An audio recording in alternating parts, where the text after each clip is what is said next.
747 flying towards South Africa fills with smoke. A fire has erupted in the cargo area, but the plane can't land. It's too far over the Indian Ocean. The first thought, I think, for many, many South Africans was what was on that plane. The passengers are choking on toxic fumes. Request a full emergency, please. Affirmative, that's Charlie, Charlie. There's only one way to clear the smoke. The crew must try a rarely used and risky maneuver. Open the doors. Open the doors in flight. Springbok 295, places. It's a race against time as the plane burns up. It must reach land before it crashes into the sea. Springbok 295, places.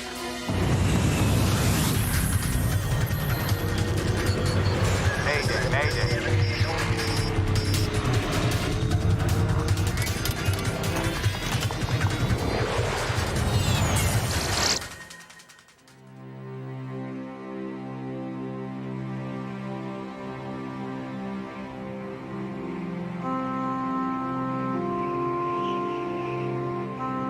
On November the 27th, 1987, a South African Airways 747 flies from Taiwan back home to South Africa.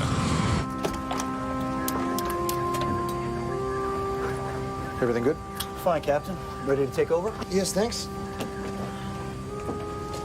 9 hours into their flight over the Indian Ocean, the main crew returns to their seats, allowing the relief crew to rest. The crew prepares for a scheduled stop on the island of Mauritius. Valerie Lottering has enjoyed her first overseas vacation, joining her husband Corrie while he was on business. My father was on a business trip, and my mum had gone with for holidays. My dad had actually gone to the east to secure cell phone technology, which was just sort of happening in South Africa at the time. The plane is a modified 747 known as a combi, short for combination. A passenger plane and a cargo plane in one. It's designed to accommodate flexible quantities of passengers and cargo. The combi has a large cargo area down below, like a regular 747. The combi also has a large cargo area right behind the last row of economy class seats. The cockpit sits one level above the cabin. You could load from 6 to 12 pallets on the main deck, adjusting the bulkhead for the number of passengers you wanted to carry. And this turned out to be a very worthwhile and useful tool. Flight 295 is carrying 159 people, as well as 6 large pallets of cargo. Known as the Helderberg, the 747 Combi is a vital member of the South African Airways fleet. It's particularly useful for long-range flying. For South African Airways, during the days of apartheid, a plane like the Combi helped them in that respect, because they had to fly around the bulge of Africa over the Atlantic. To protest South Africa's white racist regime, the vast majority of black African states refused to allow South African airlines to fly over their airspace, causing them to fly longer routes. There were sanctions, heavy sanctions against South Africa on political, economic, and cultural fronts. South Africa was not welcome anywhere credible in the world. On Flight 295, less than an hour before its stop in Mauritius, the smoke alarm breaks the calm of the cockpit. It's for the cargo area on the main deck, directly behind the passengers. By the time the crew gets to it, the fire is raging.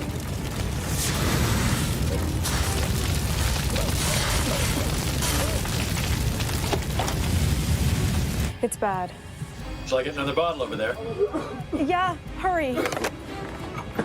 Read out the fire checklist for us, please.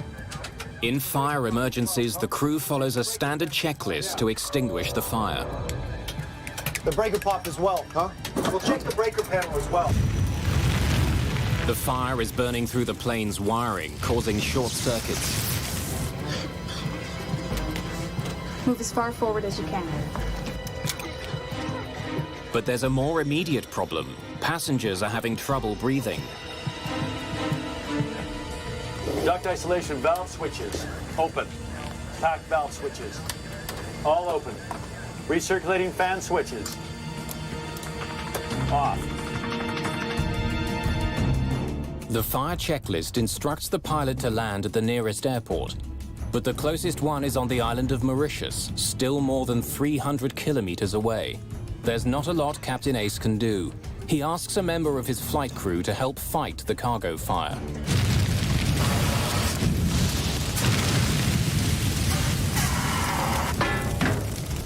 Bring me another bottle. Captain Ace initiates an emergency descent. He calls the airport on the island of Mauritius, which is on good terms with South Africa. It's just before 4 in the morning when Mauritius Air Traffic Control receives the call. Mauritius, Springbok 295. Springbok 295, Mauritius. Good morning. Go ahead. Good morning. We have a smoke problem, and we're doing emergency descent to level 140. Confirm you wish to descend to level 140. Yeah, we've already commenced due to a smoke problem in the airplane. Do you request a full emergency, please? Affirmative. That's Charlie. Captain Ace sounds calm, but he has to find a way of getting rid of the smoke on his plane. Whatever's burning in the cargo hold is producing thick, noxious smoke which is pouring into the cabin. It could be deadly to the passengers. Your actual position, please. Say again? Actual position. Captain Ace is losing power to many of his instruments. We've lost a lot of electrics. We haven't got anything on the aircraft now. He's not sure where he is. The airport prepares for an emergency landing, while the crew of the Helderberg follows instructions from another checklist to get rid of the smoke. Supplementary vent fan switch, off. Recirculating fan switches, on. Smoke condition. Hold on, I'll check downstairs. The crew gets more bad news from the cabin. The smoke is getting thicker. It's worse. We can't breathe down here. With the plane approaching an altitude of 4,500 meters, the checklist advises the captain to execute an emergency maneuver that few pilots have ever performed. We need to open the doors. Repeat, open the doors.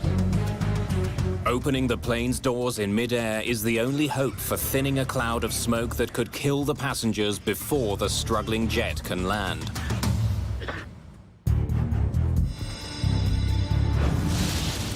As the cabin of South African Airways Flight 295 fills with smoke, there's only one way to save the passengers from the lethal fumes. Outer flight level 150 for 140. 150 for 140. 150. The captain begins his emergency descent to 4,500 meters so the doors can be opened.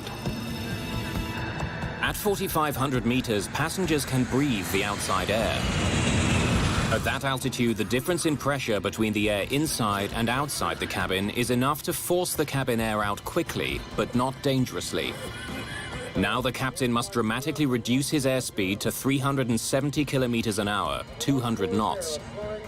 Any faster and the crew won't be able to open the doors. This is Captain Oy speaking. We're opening 2 of the entry doors to clear smoke from the cabin. Do not panic. You'll be much more comfortable once we complete this procedure. You just crack the door, and this generates a tremendous amount of airflow through the airplane.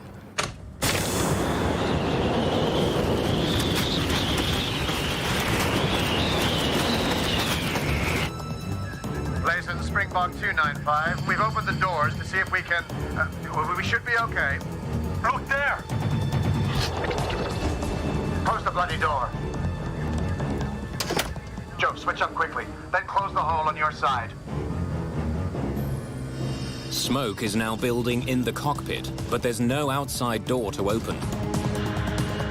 Temperature is 22.22, and the QNH is 1018 hectopascals. 1018 over. The air traffic controller now focuses on giving the captain the information he needs for an emergency landing. Roger, 1018. Affirmative. And both runways are available if you wish. And 295, I request pilot's intention. We'd like to track in on 13. Confirm runway 13. Charlie, Charlie. Affirmative, you're cleared direct to Foxtrot, Foxtrot. You report approaching 50. Okay. Captain Ace has one hope. He must make it to the island of Mauritius, 265 kilometers away. The Helderberg continues on its desperate journey. 295, play sense.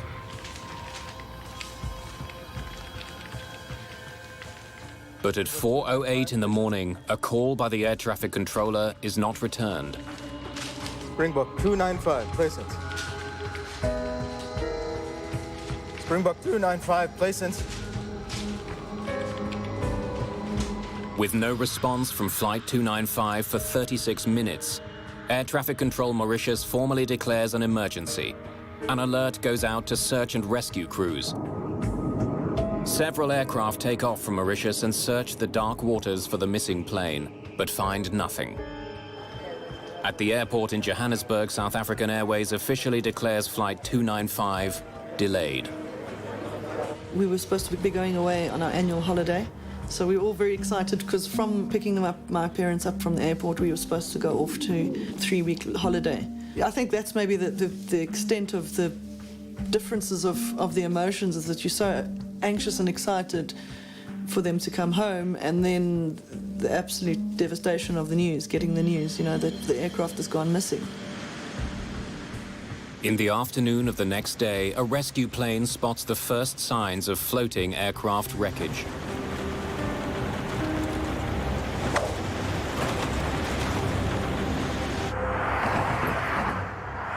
Rennie van Zyl, the head of South Africa's Aviation Safety Board, is assigned to the Helderberg case. A normal investigator will only handle a major accident about once in 20 years in his career. So this was quite a big wake-up and a challenge to us to start running with this investigation in that morning. 8 bodies are found in the water, all suffering from extreme trauma. It was around about 2 o'clock that we, in fact, were advised that wreckage and an oil slick had been spotted. And it was then quite apparent that the airplane was lost. The most astonishing thing is that my parents had actually, the night before they had flown, had sorted out their wills, had sorted out their insurances, had sorted out all of their documentation and paperwork before they flew, which was quite amazing. My father made very, very close family friends of ours, our guardians, our godparents, and we were to live with them. South Africa quickly becomes obsessed with what caused the crash. In the early days, there's very little to examine, only small bits of the plane that are floating on the surface.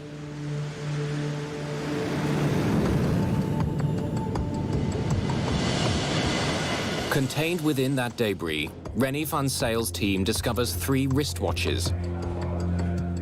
The watches give them a probable time of impact.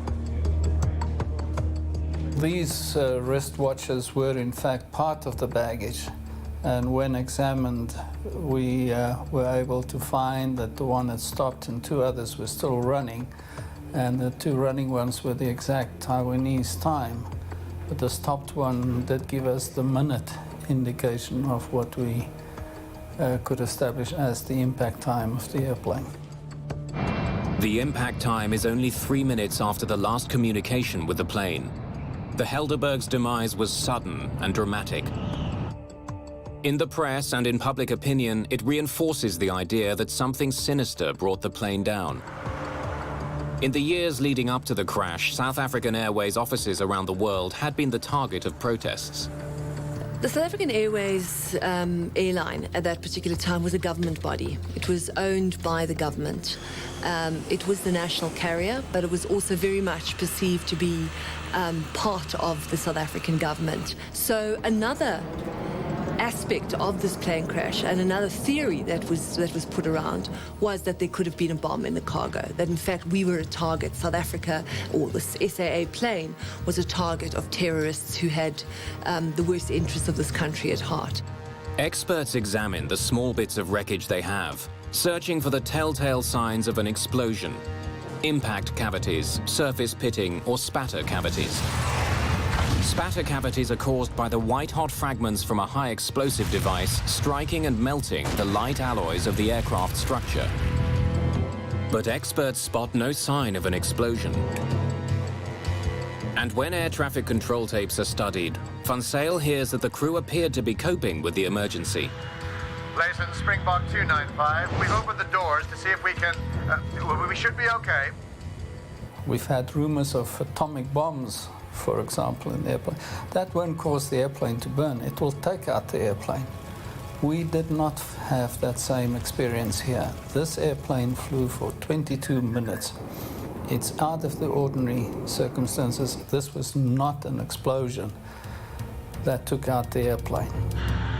With just small pieces of the plane to study, investigators are stumped. They don't know what caused the fire or what role it played in the destruction of the plane. The obvious thing to do was to go and try and retrieve the cockpit voice recorder, the flight data recorder, and as much wreckage as we can from the aircraft to establish what really had happened. The problem is, Van Zyl doesn't even know where to find the underwater wreckage.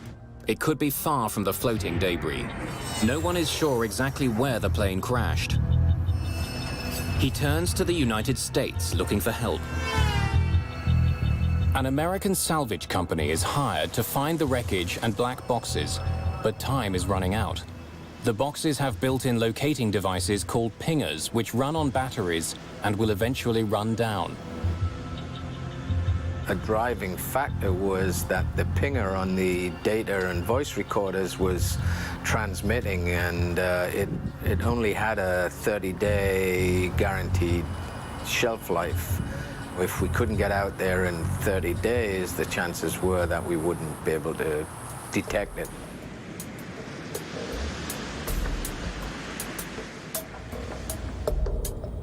By the time the proper equipment can be assembled in the Indian Ocean, only 7 days remain before the batteries and the pingers will die out.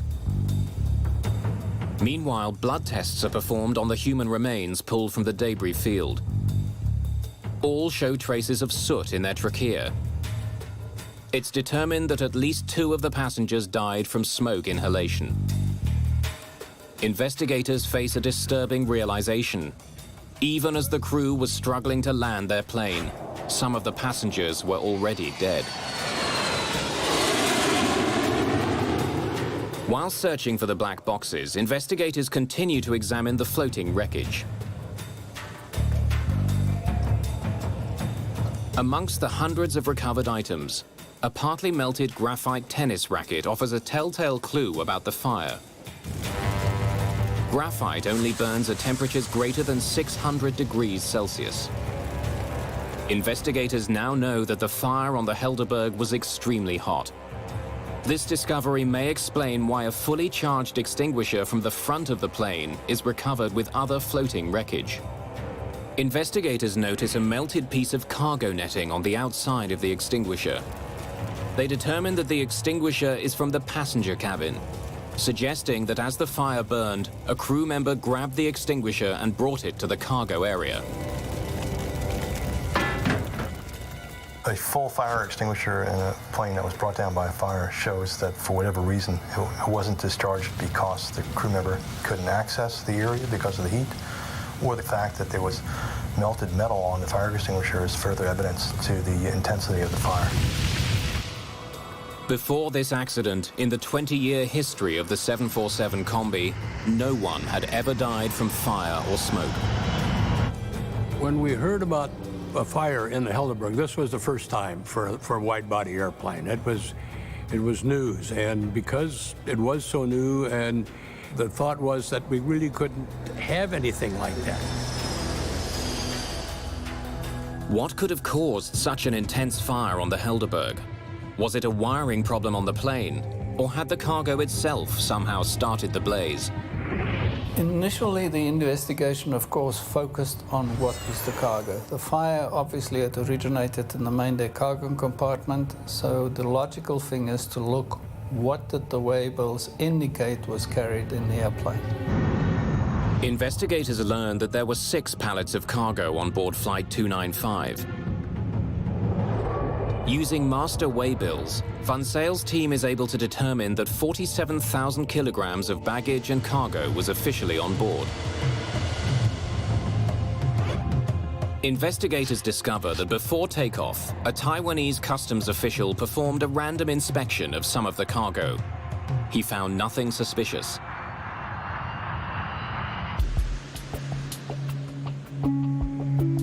More than ever, investigators need to find the rest of the plane and locate the Helderberg's black boxes.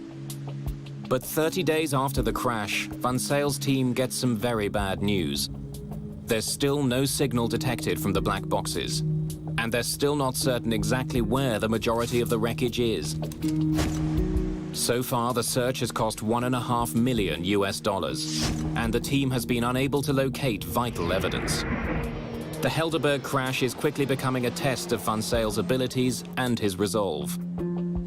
The investigation reaches a standstill. Van Zyl has failed to discover the cause of the fire or even find the plane's wreckage. If he keeps looking, it'll cost millions more. And the chances of success are getting increasingly remote. This wasn't just an airplane, this was a Boeing 747. It was the largest airplane of its type. And this was a 747 of South Africa's national airlines.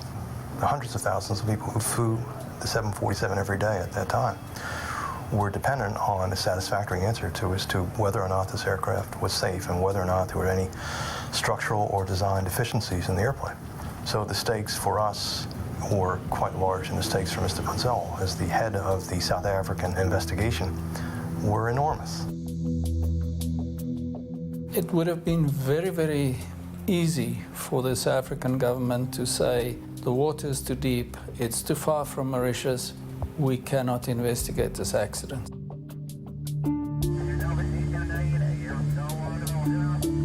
Well beneath the grey waves of the Indian Ocean, the wreckage of the Helderberg remains hidden.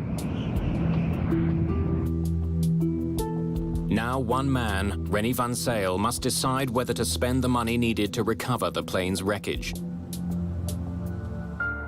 But almost 2 months after the Helderberg slammed into the Indian Ocean, no one even knows the precise location of the main wreckage. Van Zyl decides he must try to recover what he can. Without the wreckage, we'll never know the truth. So they spent on one investigation what we spent in 6 months of conducting all of our investigations in the United States. Before investigators can salvage the Helderberg, they must find it. The wreckage lies somewhere very deep underwater. 61 days after the crash of the Helderberg, Van Zyl receives some intriguing news from his team. Sophisticated sonar equipment has detected a large object 4,400 meters underwater on a flat plateau. It could be the Helderberg. And they presented me with a piece of paper with a lot of black dots of various sizes on it, and they said, that's your wreckage. And my question to them was, how do I know it's the wreckage of the 747? Maybe this is a submarine from the Second World War or something. And the response was just, Rennie, it is it, because we tell you it is the wreckage. But no one's ever gone that deep to salvage anything, including the Titanic. Van Zyl has no choice. To find out whether the sonar images are in fact the wreckage, he must launch the most expensive part of the investigation, Operation Resolve. A remote-controlled sub called the Gemini will be sent to the ocean floor to videotape what's there. If it is the Helderberg, the Gemini will search for key items, including the black boxes. The problem is that the mini-sub must be attached to the mothership by a flexible fiber optic cable that's almost 7 kilometers long. No cable that long has ever been built. We needed a 20,000-foot cable. There was no existing cable, so we had to go to a cable manufacturer and get a cable designed and built. But before the fiber optic cable is assembled, Van Zyl launches a separate investigation into the firefighting capabilities of the Helderberg. He would discover that the very design of the combi may have doomed the flight.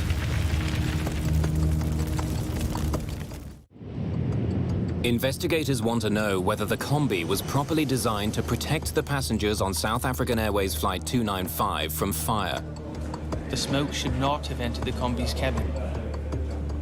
The American team leader in the investigation, Barry Strauch, goes to Boeing's headquarters in Seattle to find out how the combi was tested for certification in fire prevention. Strauch's team learns that to comply with federal regulations, Boeing's fire tests were conducted by setting a bale of tobacco leaves on fire. When a technician enters the cargo area to fight the demonstration fire, no smoke enters the passenger cabin. The smoke remains localized. The fire is quickly extinguished. Well, that was in the test conditions that Boeing used to get the airplane approved. But in the reality, as we saw in this accident, it didn't work that way because you didn't have a nice clean fire with fans blowing the smoke towards the ceiling. You had pallets, you had a fire that would have grown considerably before the smoke was generated, and you had plastic sheeting that would provide fuel to the fire, in addition to all the cardboard and packing materials within the pallets themselves.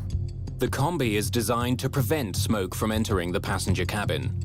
The air there is kept at a slightly higher pressure than in the cargo area. When the door between the two is opened, the air should flow into the cargo area, keeping the passengers safe.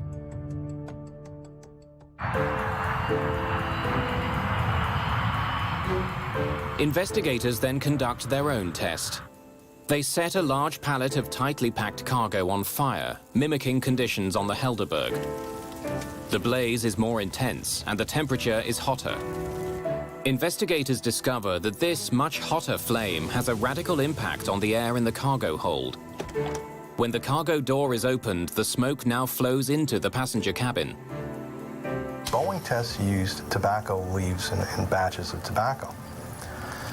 In the fire in the Helderberg, it was a very, very different fire than the kind of smoke-generating fire that Boeing used in their tests. Heat would have been generated within the cargo compartment that would have created its own pressure and would have negated the pressure differential between the cargo compartment and the passenger compartment. Without the pressure differential, there would be nothing to restrain the smoke and keep it on the cargo side. And therefore, the smoke would have penetrated into the passenger side, smoke that contained, as we know, carbon monoxide and carbon dioxide. Then investigators discover something potentially more lethal. As the passenger cabin filled with smoke, a checklist instructed the crew to turn on the cabin's recirculating fans. The intention of the checklist is to dissipate the smoke in the passenger cabin after the fire has been extinguished. Recirculating fan switches. On. But in this case, turning the fans on may have been deadly. Fans draw air from above the cabin's ceiling and from the cargo compartment before recirculating it back to the passengers. The carbon monoxide levels were extremely high and were fatally high.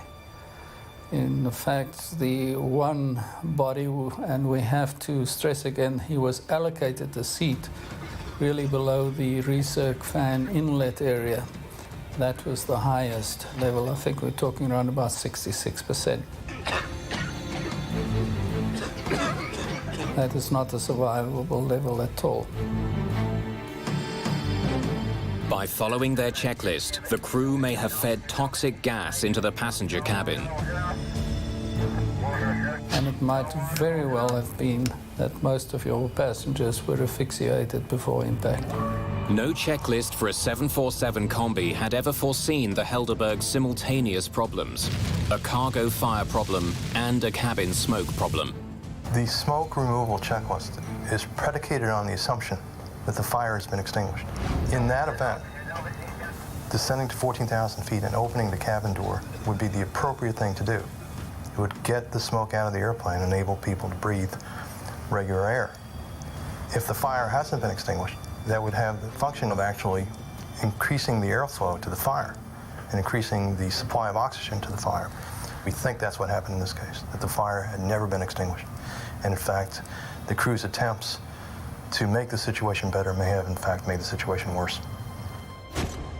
Investigators begin to realize that fighting a fire in the combi's cargo area is much more difficult than previously thought. If there was a fire in one of these pallets, it was quite likely that by the time the crew was alerted to the fire, it would be too late. Then the cabin instantly filled up with smoke. But Van Zyl still doesn't know what caused such a fierce fire. How had the blaze started? And how had it brought the plane down? The answers are still deep under the ocean. It takes months to build the fiber optic cable that's long enough for the Gemini to reach the bottom of the sea and to modify the submarine for this mission. We had to take the ROV, existing ROV that we had, which was designed for 6,000 feet, and we had to modify it so it would go to 20,000 feet. Roy Truman's team had to give the sub thicker walls to withstand the enormous pressure it would encounter and modify its cameras for the extreme depth. On September the 23rd, 1988, the Gemini begins its record-breaking journey. We were hesitant to say that everything would work because we didn't even have time to do sea trials on this, all of this new equipment. The cable allows technicians at the surface to manipulate the Gemini at 4,400 meters.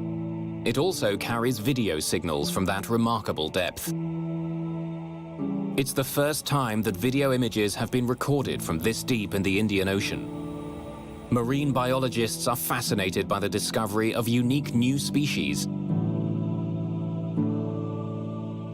Some of the stuff that we saw on the seabed was pretty mind-blowing. Then, 1 year to the day after it disappeared, the Helderberg is found. From a depth of 4,400 meters, the submarine sends back images that could only be the wreckage of South African Airways Flight 295. There would be lots of luggage just strewn all over the seabed. Massive structures, the wings, tail, huge parts of the cabin split open, and you could see all of the ribs and the wiring, the hydraulic piping. I mean, it was incredible just to see everything that went into a machine spread over an area of about 5-6 square miles. It was incredible. Van Zyl's expensive gamble is beginning to pay off. Descending to the Helderberg's wreckage is a triumph for him and his team. But just finding the debris isn't nearly enough. A year after the accident, Van Zyl is still hoping for the improbable, the recovery of the cockpit voice recorder. One of the major aspects we aimed at in Operation Resolve was the recovery of the CVR. We really wanted to know whether the cabin crew reported to the captain that there was an explosion or what was happening at the back. Hundreds of hours of videotape are recorded. It's exhausting work. If you can imagine being on a football field with a flashlight that only illuminates a square foot of the football field, and you're looking for an earring one of the football players lost during the game in the dead of night. That's similar to what it's like when we're on the seabed. Then, at 9 o'clock one morning, something catches the eye of one of the technicians. Go back for a second. We might have passed. At long last, the black box is discovered. There, that's it. That's it right there. Michael, we found it. We found it. That was a very fulfilling moment to know, fine, what we had aimed for, we have achieved, we're getting it. It takes a full 5 hours for the Gemini to bring the black box up from the bottom of the sea.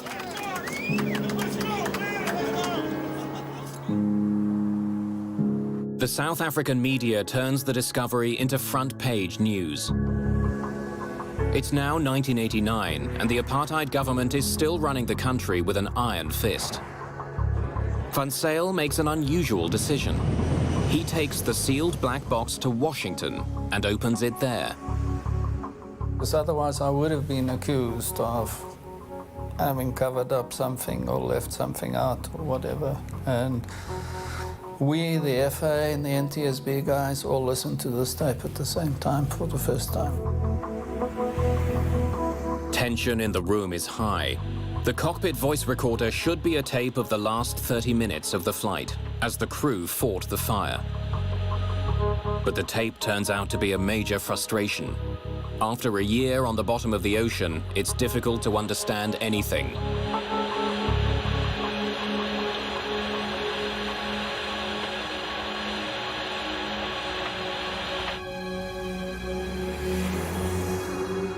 It was the worst time of my life, sitting in the playback room at the NTSB facilities, and you watch the time and there is absolutely no indication of problems on the tape. And I'm watching the clock. At about 25 minutes, I was really getting very, very anxious.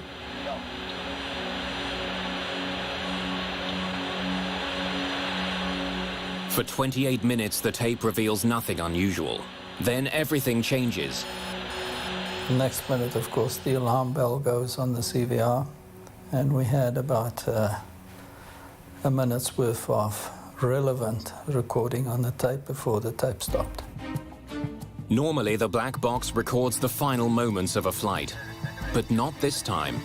Instead, investigators are able to listen to the start of the accident before the recording mysteriously stops. It's not what Van Zyl was hoping for, but it gives him crucial new insight into the fire. Read out the fire checklist for us, please. 14 seconds after the fire alarm goes off, the plane's circuit breakers start to pop. The breaker popped as well, huh? We'll check the breaker panel as well. Yeah. Investigators estimate that up to 80 circuits were disabled. The wires to the cockpit voice recorder are destroyed only 81 seconds after the fire alarm first goes off. Van Zyl has not received the key evidence that he hoped for, but the fire is revealed as more violent than previously thought. The recording leaves many questions unanswered, but it does help Van Zyl to arrive at a personal opinion as to why the plane may have crashed. A lot of things were happening in the cockpit, and we believe that he probably was faced to up to 80 circuit breakers popping in the cockpit at the time. May have made controlling of the aircraft extremely difficult. And the possibility then even of the airplane just gradually descending into the sea. Whether it was a controllable flight, I have my doubts. I put myself in the cockpit on this thing and I said, I would have been terrified having this, just figuring out what do we do. Did they do the checklist correctly? We'll never know. But investigators still don't know what triggered the Helderberg fire. The mystery can now only be solved by salvaging parts from the crashed plane. We realized that what we had to do was just to continue recover as much wreckage as we could from the ocean floor. Van Zyl's focus is on certain key pieces of the combi's cargo area. They're brought to a hangar and reassembled like a giant jigsaw puzzle. His plan is to reconstruct the section of the cargo area where the fire most likely started. Van Zyl discovers that the cargo area floor is untouched by fire. So we know that the fire never burned lower than 1 meter off the cargo floor. But the walls and ceiling at the front of the cargo area reveal severe fire damage. Van Zyl makes a dramatic discovery. The seat of the fire was on the front right pallet of the cargo. So we were looking at a very localized fire on one pallet. The front right pallet was mostly filled with computers, protected by polystyrene packaging. Investigators suspect that a fire within the pallet came in contact with the polystyrene packing material, producing gases which accumulated near the ceiling. When the gases became hot enough, they ignited into a flash fire that spread throughout the cargo hold. Once smoke penetrated the polyethylene sheets, that fire would have been very, very hot. But even if the packing material had helped spread the blaze, Van Zyl still didn't know why it started. After millions of dollars and more than a year and a half of work, he has to end his investigation. I would have felt a lot better if we had been in a better position to give more factual information to the board to consider. But that was not to be. And we were not going to fabricate. But interest in the wreck of the Helderberg doesn't die. Dark rumors circulate about a possible cause of the fire. It's against this backdrop of a very repressive apartheid government. At that particular time, the first thought, I think, for many, many South Africans was what was on that plane. Was there something in that cargo hold that could have caused that terrible fire? Because planes don't just burst into flames mid-air and crash. Then a South African government chemist makes a startling discovery, which leads to a controversial new theory. A microscopic iron particle on the nylon netting next to the pallet has a unique profile. The airflow patterns on the iron suggest that it traveled at a very high velocity while in a molten state.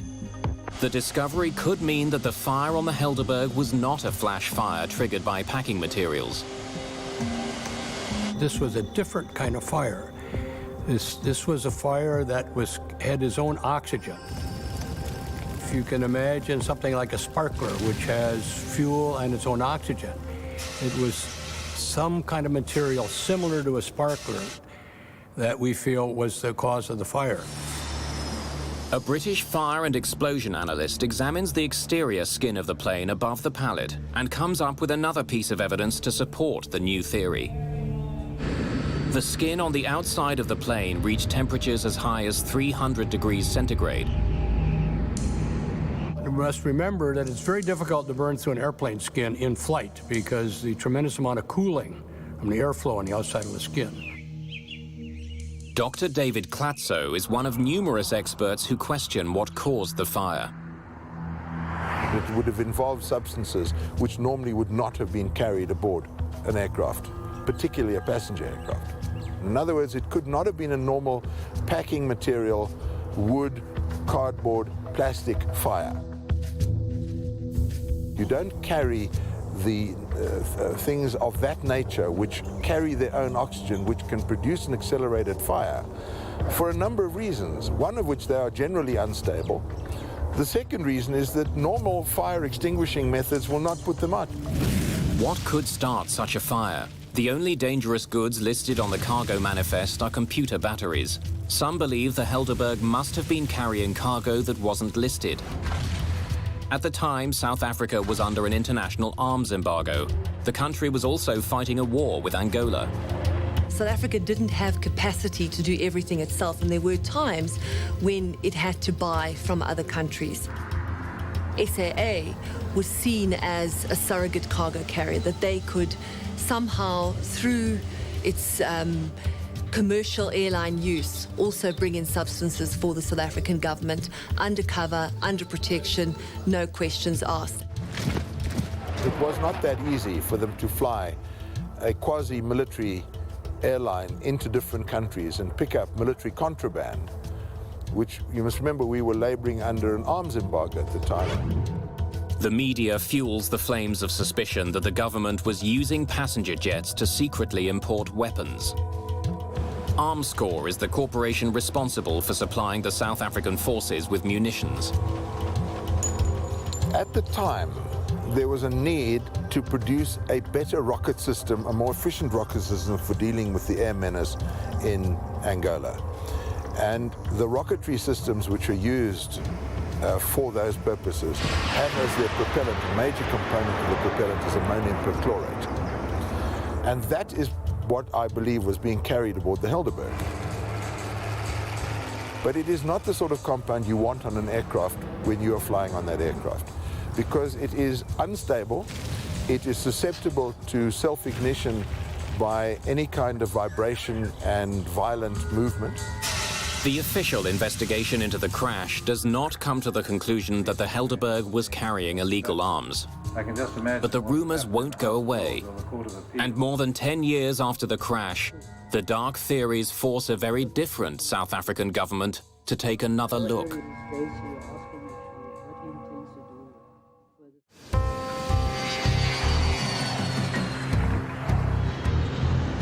The Helderberg accident revealed that the 747 Combi was vulnerable in the event of an onboard fire. South African Airways immediately stops using the 747 Combi. American officials take notice.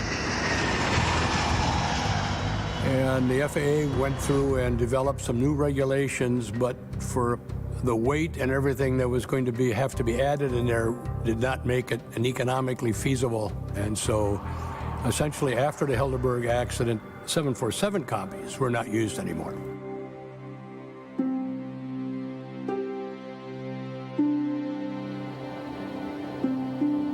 There are tributes and memorials to the 159 victims. But closure does not come easily for the families. I need an answer for why I was orphaned at 14. And I feel that, as I say, I'm probably touching on hearsay, but there's a lot of evidence that does point to something not being right on that flight, and that the flight was carrying something illicit. 10 years after the Helderberg crash, the new South African government launches a commission to re-examine the accident. The Truth Commission was tasked with basically uncovering the truth about apartheid atrocities, and one of the areas it was tasked to look at was the role of the SAA in sanctions busting during the 80s, and whether or not the Helderberg was a freak accident or not. In 1998, the Truth and Reconciliation Commission makes a controversial conclusion.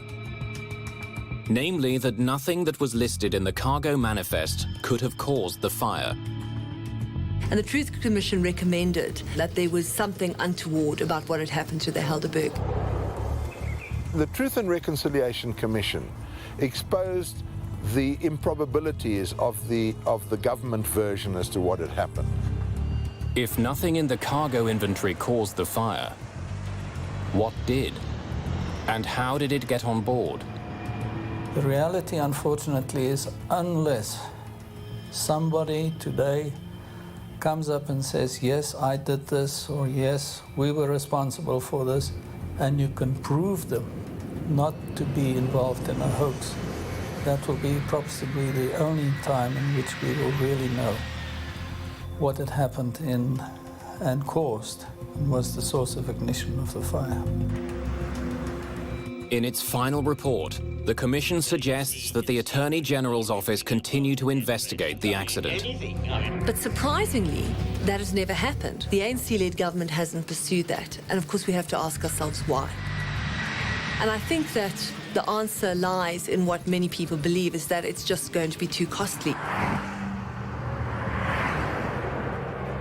They don't want to open it for the simple reason that it will be financially disastrous for the airline. Rennie van Zyl devoted years of his life to solving the mystery of the Helderberg. His inability to definitely prove the cause for the fire does not stop him from seeing the benefit of his investigation. I believe that we as a team had done the best that we could under extreme challenging conditions and circumstances. What we had done had never been done before. It was pioneering work. The frustration is we could not establish the source of ignition, and we will probably never know. I believe that those people are still out there that know exactly what happened to that aircraft. I know that their thought processes at the time were our country was at war and they were doing their duty for their country, But I just feel that they should have a heart for the families and bring out that information.